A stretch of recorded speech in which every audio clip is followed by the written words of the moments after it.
Bismillahirrahmanirrahim. Alhamdulillahi Rabbil Alameen wa salatu wassalamu ala Rasulillah.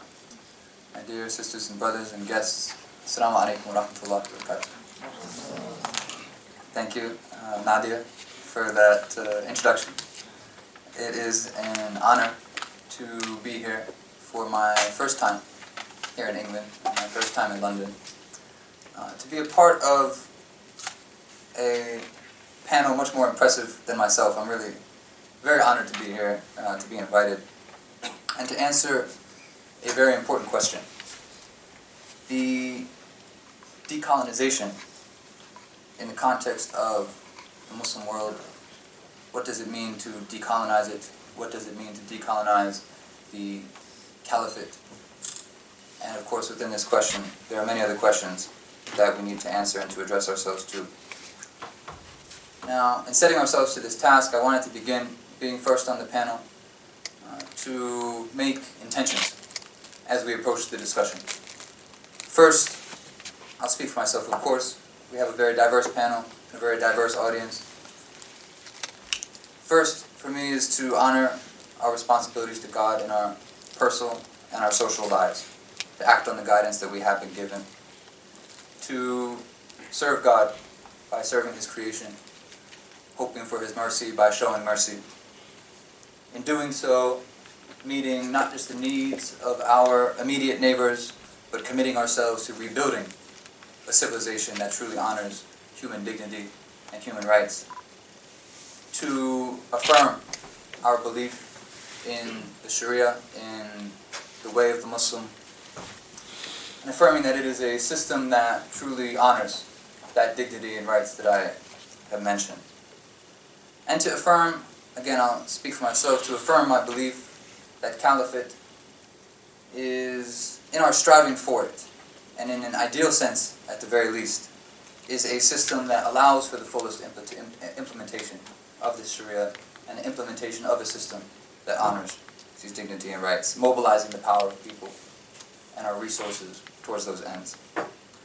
Now, to answer the question, I wanted to break down a few of the questions that I hope will come up in the discussion with our distinguished panel. If we don't have time for them, I hope that they will continue into the Q&A, and I hope they will continue into our discussions as we leave this room and into our lives and our families. Firstly, understanding what the Caliphate was, what it is, what it may be, both in belief as well as in practice.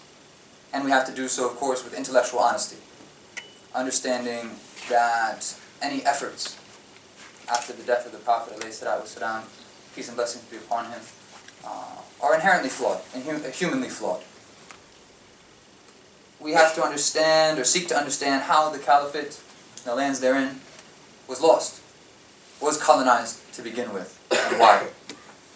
And how what we refer to as the Muslim world, based on its belief and also its long-held political direction, how it is still in often formal colonial relationships, even though we consider ourselves past the age of empire, in a way that these colonial relationships are still manifested from, not just from North Africa to across the Arab world, but around the Muslim world in an increasingly globalized world and through systems that we can name. Also considering our location and roots here, discussing the role of Western states, but also the roles of Muslim communities within them in addressing these questions, in approaching current and potential developments here. And part of that will also require our discussion of the criminalization of Caliphate, of the discussion of Caliphate, and I know that this will be discussed by our brother Kerry.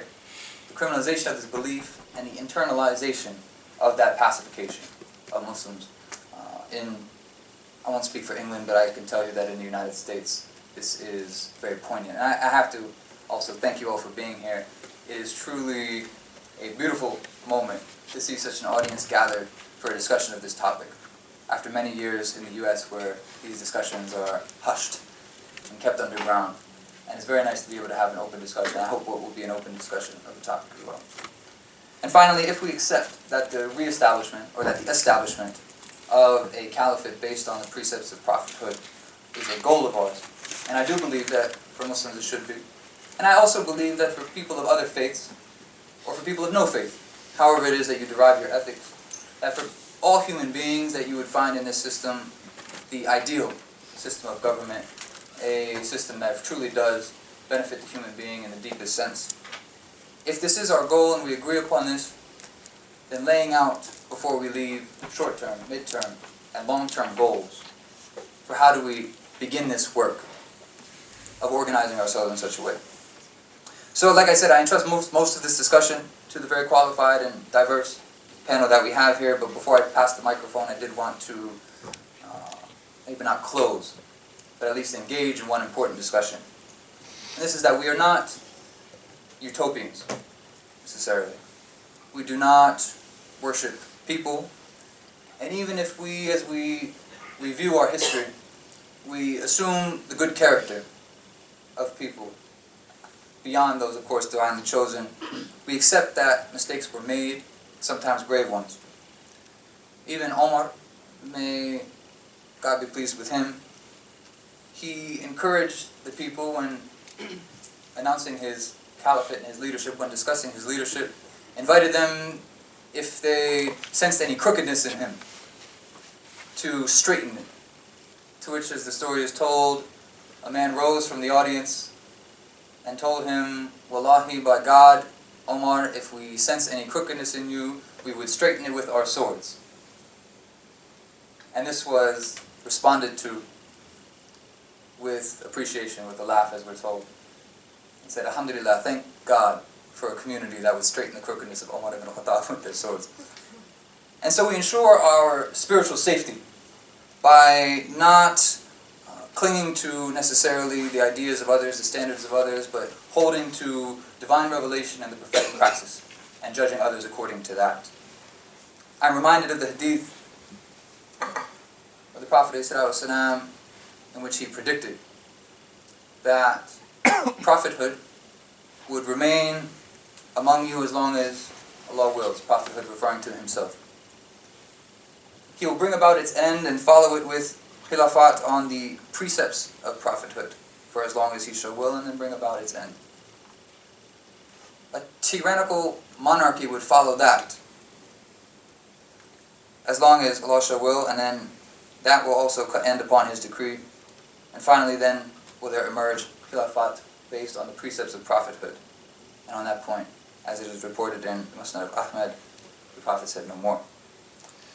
So for centuries and right up to this day, we are beset by false caliphs, by false messiahs, who have become so oppressive, sometimes so ridiculous, that people have become disillusioned to the idea of caliphate, disillusioned to the idea of messianic leadership, to such an extent that sometimes we write off very important parts of our tradition. And this happens often on smaller levels too, and I can empathize. That just as people are sometimes abused by people who call themselves Muslims, and as we grow, we come to associate that oppression with Islam. We hold that grudge against Islam, when really the misunderstanding was that of the oppressor, which was then passed on to the oppressed. In the same time, in the same way, we have to be careful and cling to what we believe to be truth. In times of darkness, in times of war, in times of poverty and scarcity, times of seemingly apocalyptic natural disaster, in times of disintegration of our families and values that we hold dear, even the eroding of our abilities, our mental capacities, our attention spans, we have to be very strong, we have to cling to the search for the truth with our rational, with our best selves. And finally, I just want to remind myself and all of you before we continue that this search is not just an academic one. This search is in response to the calls of the oppressed. We cannot ignore their calls because surely we will be held to account. And we can hear them, we can't just hear, we don't just walk by the poverty and the needy on our own streets in our own neighborhoods. But we hear, thanks to the speed of communication,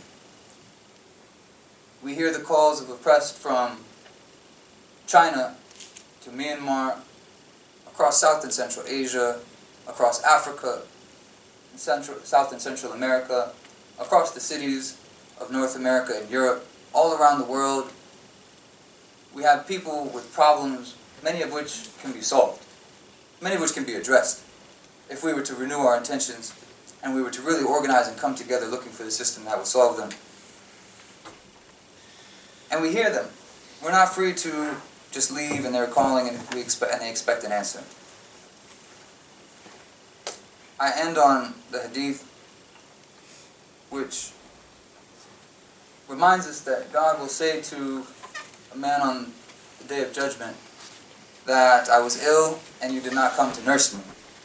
Which he'll respond that, of course, you being the Lord of the universe, how could you be ill? He will respond that such and such was a servant of mine and he was ill. Had you gone there, you would have found me with him. And he'll say to another person that I was hungry but you did not feed me, and the person will reply, O Allah, you are the Lord of the universe, how could you go hungry? And he'll say that such and such of my servants came to you, but you did not feed him. Had you done so, you would have found him with me. Then God will say to yet another man, I was thirsty, and you did not give me water to drink. And he'll say, Allah, you are the Lord of the worlds, how could you be thirsty? God will say, such and such servant of mine came to you, but you did not give him water to drink. Had you offered him water, you would have found me there with him. Wallahi, I fear the day that will be brought before him and asked about the many people that we did not visit, that we did not feed, that we did not offer water to, and that we did not offer our hands, our bodies, not even our voices or our hearts, to stop the evil as we were instructed to do. And so we turn to him and to him alone. We ask of him and of him alone, but of course we engage in this work with the best of our energies, with the best of our resources, and at least from here, with our minds and our voices, hoping to turn this discussion into something productive, hoping to turn this meeting into something that actually has positive effect. And so that maybe we can turn back and we can say that in this room something began, that we sparked something that changed the world. I really do believe that. I've tried to approach at least my education this way. And all of us together, if we do so, I really hope that we'll find the positive effect of it, inshallah. So I'll just end on prayer that may Allah grant relief to the oppressed. May Allah grant victory to the mujahideen. May Allah grant support to our scholars. May Allah make us part of the solution and not part of the problem, Ameen. May Allah grant us the best of this life and the hereafter, and grant us a place in Jannah near Him. Ameen Rabbil Alameen. I thank you all for your attention. If I said anything wrong, it was by my own weakness and by my own lack of knowledge. I'm very excited to listen, to engage with you all as the night goes on. And I hope that if there was benefit of it, of course that's by God's grace, that it benefits us in this life and the next and gives us direction in a very difficult time. Thank you again for your attention. Thank you again to Nadia for hosting, for pulling together this panel. Thank you to my co-panelists for being here, for honoring this gathering with your knowledge as well. And thank you all for being here and for your questions, your comments, your concerns, and your criticism as we move through the night. With that, I end in peace. Assalamu alaikum wa rahmatullahi wa barakatuh.